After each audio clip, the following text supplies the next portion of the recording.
Good afternoon. No, it's been a few days since I've been up here. I'm sure that you have all missed me as much as I've missed you.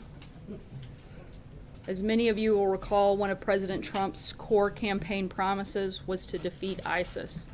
With the stunning fall of Mosul in June, and now with ISIS nearly eradicated from Raqqa, it is clear that ISIS's so-called caliphate is crumbling across Iraq and Syria. This imminent victory by the global coalition and our brave service members comes at a high cost, particularly to the Syrian Democratic Forces, who suffered many casualties as they fought to liberate their own country from the oppression of ISIS. Instead of caring for the urgent humanitarian needs of Raqqa's residents, ISIS utilized the money it stockpiled to finance terrorist attacks across the world, including against many Muslims. As coalition and our partner forces closed in around them, ISIS used civilians as human shields and killed those who attempted to flee. ISIS barbaric acts have left many scars across the region, and we remain committed to supporting stabilization efforts and local security forces in liberated areas through a political transition in Syria. Unfortunately, the Syrian regime and its supporters hindered the efforts to liberate Raqqa. Instead of focusing on fighting ISIS, the pro-regime forces attacked our partners and attempted to block them from liberating the Syrian people from the brutality of ISIS.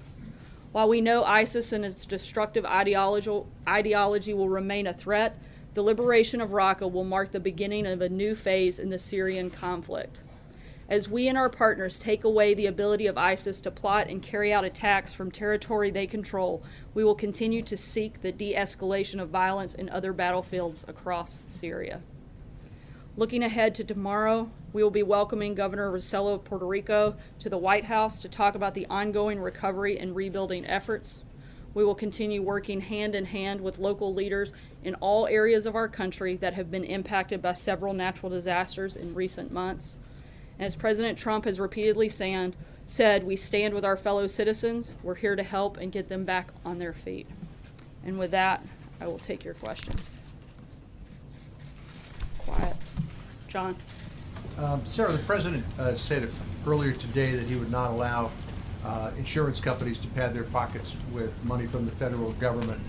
The White House has some concerns about the Alexander Murray bill. Can you articulate what those concerns are?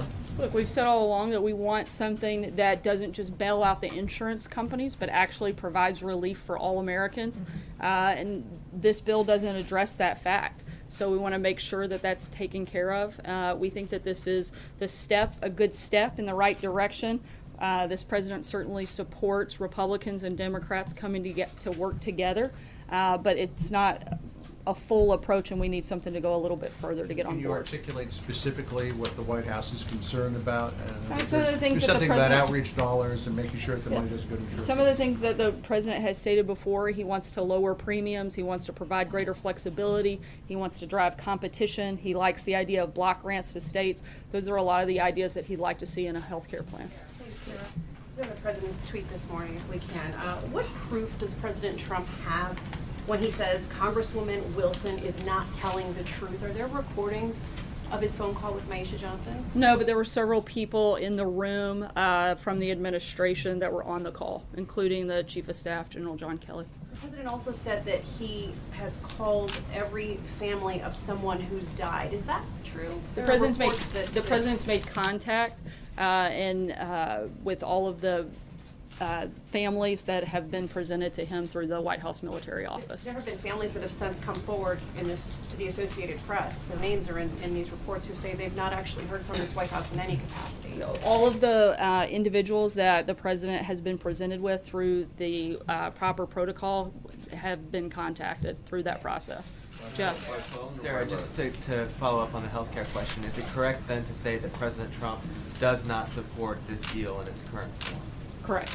And I think he stated that pretty clearly today. And then just as a follow-up on another issue, he had a conversation today with Governor Reynolds of Iowa.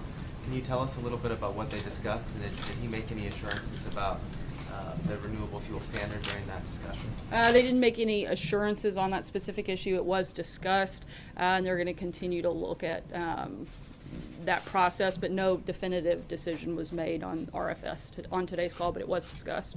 Justin. Today, Secretary of Mnuchin was talking about the tax framework, and he said it was, quote, very hard not to give tax cuts to the wealthy as part of a framework that cuts rates across the board. It seems like an acknowledgement of the realities of math and sort of the independent analysis of the president's tax plan, but as recently as a month ago, the president said that this plan would not benefit the wealthy. That's not the focus of the tax plan. The focus, as we've said time and time again, the focus and the priority of the framework that the White House has laid out is to benefit the middle class, and that's You would agree what the with Secretary priority is. Mnuchin then That there while may the- be some people that receive tax cuts that are also in the wealthy bracket, yes, but the fact is the priority again remains that middle class Americans are the ones that are most impacted, and that's where the priority and the focus lies. Sarah, what is the criteria that the White House Military Office uses for presenting names of families to the president after they've been casualties in combat? So there's a process that is a standard protocol. Once a person is killed in action, the first steps, the process begins with a DOD casualty assistance officer making next of kin notifications. After that, they create a package that's sent to the White House Military Office. That package is then reconfirmed. All of the details and the contents of the package have to be confirmed by the White House Military Office. Once that process is completed, the president or other members of the administration can engage in contact. Just to follow up on that, so are you saying that if the president hasn't contacted the family members of every service member who's been a casualty since he came to office, it's because of the protocols of that office? That's my understanding. If there's a specific case, I'd have to look into it, but as a whole, and generally speaking, that's my understanding. And just to follow up on this week, why did the president wait 12 days to speak publicly about the As I just said, I walked you there? through that process. So the DOD package that was sent to the White House arrived on Thursday of last week. The White House Military Office confirmed the contents of that package on Monday, and the letters had been drafted over the weekend. They were sent once that confirmation was completed, and calls were scheduled on Monday to be made on Tuesday. But I wasn't just asking about the family, just asking about why he didn't make public remarks. About contact. Is the president satisfied he has learned everything he wants to know about the situation itself in Niger? Pentagon sources have described it as what was interpreted to be initially as a low-risk mission. The ambush was a big surprise. There was no air cover, 30 minutes for French air cover to arrive. Questions about the speed of the evacuation and having perhaps that something to do with whether or not these military personnel survived or not. Is the president satisfied he knows everything he needs to know about this particular raid, rules of engagement, and everything about it? I believe they're still looking into the details of that, but I don't think that the president can ever be satisfied when there's loss of life from men and women in the uniform. Is there anything he wants to know more about this than he's learned so far? I can't get Some into of these the issues have been raised with specifics him in by the terms families of. he's contacted. Right, I can't get into the specifics of the details of the raid at this point, but again, I don't think you can ever use the word satisfied with the process when there's a loss of life for someone in the military. Sir, and on tax Deborah. reform, because I'll come back. Secretary You got Mnuchin time? said Deborah. yesterday. I said have a Las yesterday- Vegas question. Is the administration looking at having the ATF ban bump stocks, or does the president think that Congress should do it? We're certainly still looking into and having a review done of that process, and when there's an official policy position, I'll make that How announcement. long do you think that will John? Yeah, thank you, Sarah. Two questions. When the Alexander Murray bill came up at the Scrum in the Rose Garden Monday, there were questions about whether it would contain federal funding for abortions, and these concerns have been raised by several pro-life lawmakers on Capitol Hill.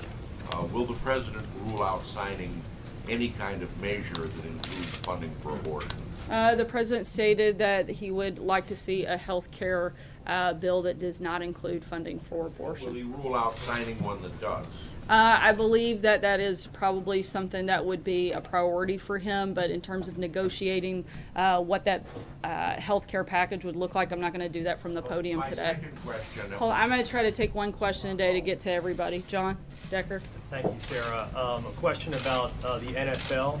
Roger Goodell, the commissioner of the NFL, earlier today said that all players should stand during the playing of the national anthem. Earlier this week, there was no change in policy as it relates to the NFL mandating that all players in the NFL stand for the national anthem. Does the president believe that he's winning this argument or has won this argument as it relates to what he said about whether players should stand for the playing of the national anthem? I think it's certainly a step in the right direction. As we've said many times before, the president supports standing for the national anthem, saluting the flag, and honoring those men and women in uniform that fight to protect it.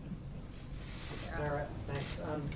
Does the president feel as a matter of principle that it is not adequate to simply send a letter of condolence to the family of a slain service person, as President Bush and President Obama typically did?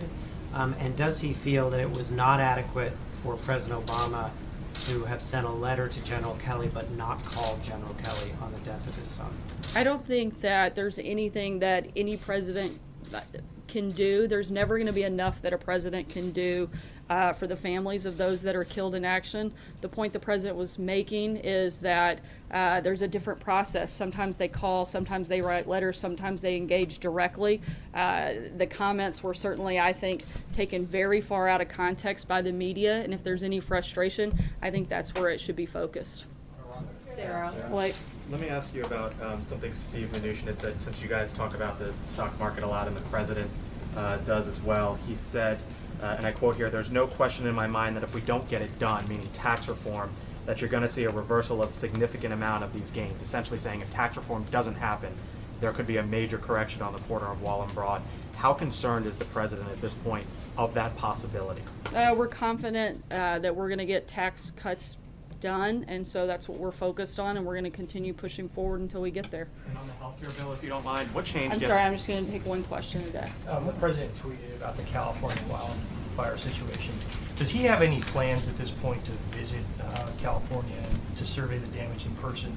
And if he doesn't, does that speak to a lack of interest in helping the state recover from the wildfires? Not at all. Again, the administration has been very engaged throughout this process. We're going to continue to be there. We're continuing to talk with state and local officials on the ground and work with those individuals to make sure that whatever aid is needed, that we can help provide that process. Is he going to go to the state, though? There's not a trip planned at this time, but it certainly hasn't been ruled out either.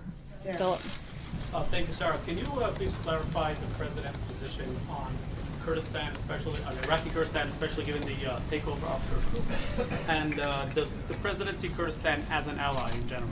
As we've said before, that position hasn't changed. I know I've talked about it a couple times.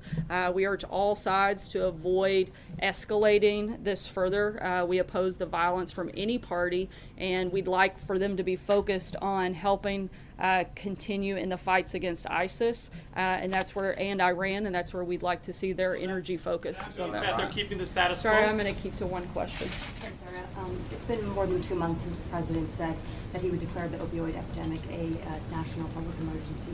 On Monday, he said he'd get it done next week, but that to get to that step, a lot of work had to be done, and called it time-consuming work.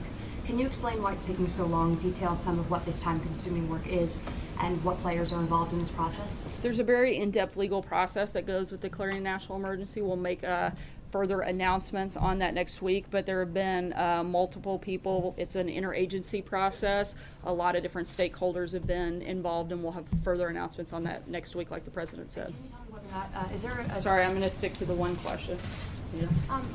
Just following on the tax reform meeting today, can you just sort of talk about the strategy from the White House going forward on this?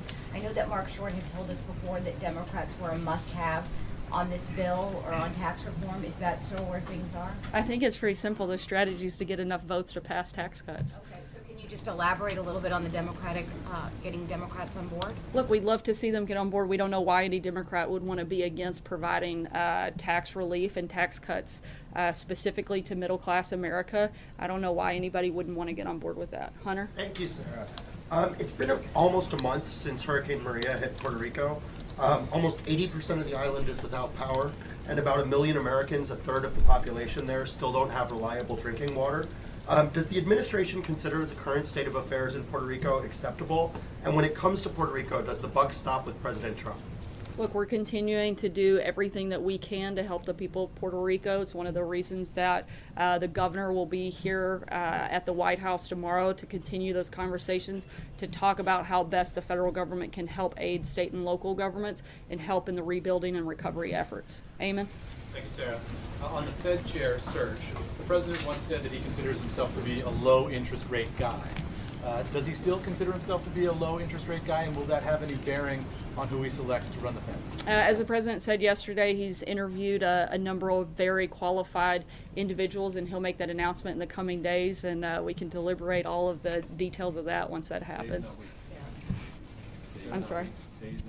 Days that do add up to weeks. So are you signaling anything there, sir? That's all I'm trying to get at. On the phone call real quick. What exactly is the president denying? Is he denying that he ever spoke these words to the widow, that that he must have known what he signed up for, or is he just saying that she took it the wrong way and it was taken out of context? His words. The president's call, as accounted by multiple people in the room, believed that the president was completely respectful, very sympathetic, and expressed the condolences of himself and the rest of the country, and thanked the family for their service, commended them for having an American hero in their family, and I don't know how you could take that any other way. It wasn't that he didn't say those words, it was that the context.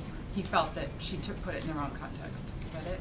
I'm not going to get into the back and forth. I think that the sentiment of the president was very clear. He took the time to make a call to express his condolences, to thank the family for this individual's service. And I think it frankly is a disgrace of the media to try to portray an act of kindness like that and that gesture, and to try to make it into something that it isn't. Peter. Sarah, did the president speak to his chief of staff, General John Kelly, before invoking his son's death and what has become a political argument? I know he's spoken to General Kelly multiple times yesterday and today. On this very topic, in other words, did General Kelly know he would be raising the issue of his son's memory when talking about the outreach? I'm not sure if he knew of that specific comment, but they had certainly spoken about it, and he's aware, and they've spoken several times since then. So can you describe how General Kelly feels about it? Is he comfortable with the way his son's memory I think that General Kelly is disgusted by the way that this has been politicized, and that the focus has become on the process and not the fact that American lives were lost. I think he's disgusted and frustrated by that. And if he has any anger, it's towards that. Fred? Fred? Yeah, thanks, sir. The House a few weeks back passed the ban on pain-capable abortions. I want to see, the president has, or the OMB has said that the president would sign this legislation. Is the White House putting pressure on the Senate to pass the Lindsey Graham bill that would ban the 20-week? I'm sorry, what was the last part of the question? Is the White House putting pressure on the Senate to pass the Lindsey Graham 20-week ban? I know that there have been conversations about that, and the administration supports that policy, but beyond that, I don't know if there have been further conversations or pressure applied, but certainly support that effort. Sarah. April. Sarah, Congresswoman Wilson, I talked to her a couple of hours ago, and she says that this is the president's Benghazi. She says that that Jackson was, and the Green Berets were in Niger trying to find out information and doing a mission about Boko Haram. And she said that his transmitter was still emitting for 2 days, emitting a signal when he was located. And she says that makes no sense why he wasn't located. What say you about that? And also, what do you say about her comment that he did not know, and the wife, the widow, said that the president did not know his name. He kept saying, your guy, your guy. Just because the president said your guy, I don't think that means that he doesn't know his name. As the president stated, the hardest job he has is making calls like that. I think it is appalling what the Congresswoman has done and the way that she's politicized this issue and the way that she is trying to make this about something that it isn't.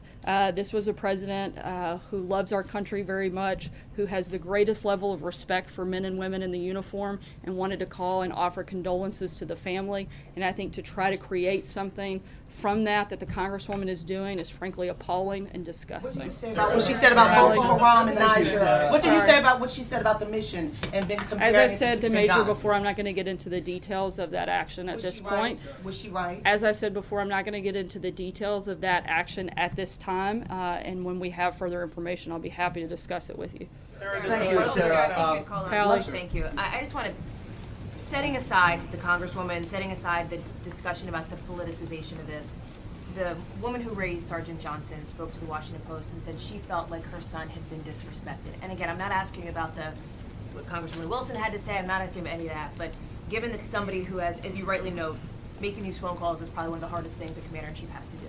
Given that, is the president at all reconsidering the way that he communicates with these families? Has General Kelly counseled him on perhaps how he might want to choose or change his words in the future? General Kelly was present for the call and thought it was completely appropriate. He thought the call was respectful, and he thought that the president did the best job he could under those circumstances to offer condolences on behalf of the country.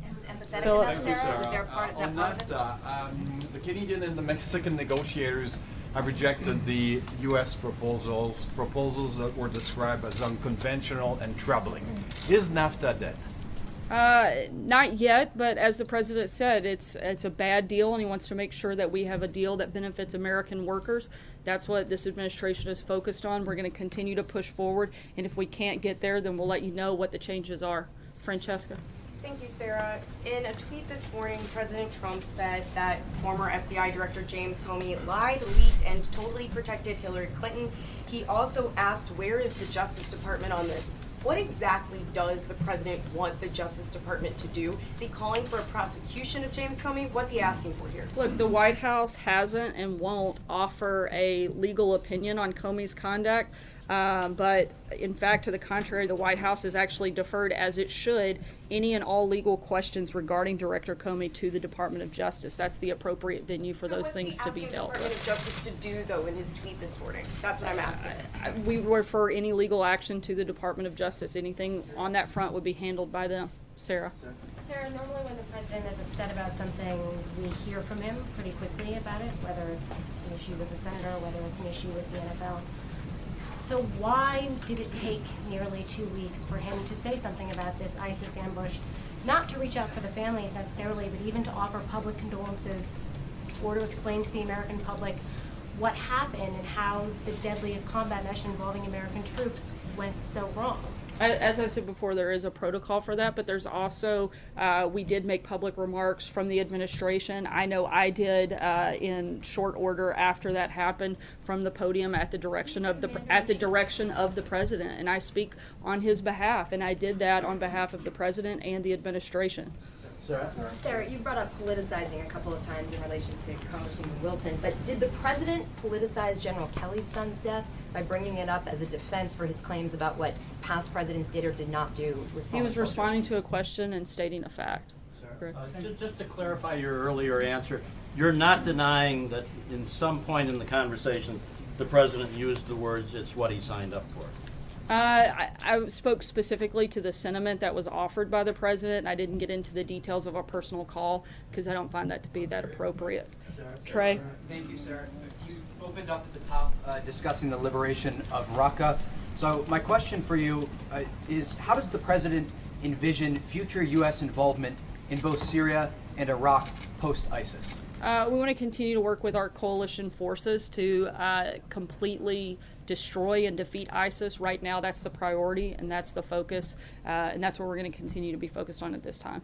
Thank you guys so much for today, and we'll see you tomorrow.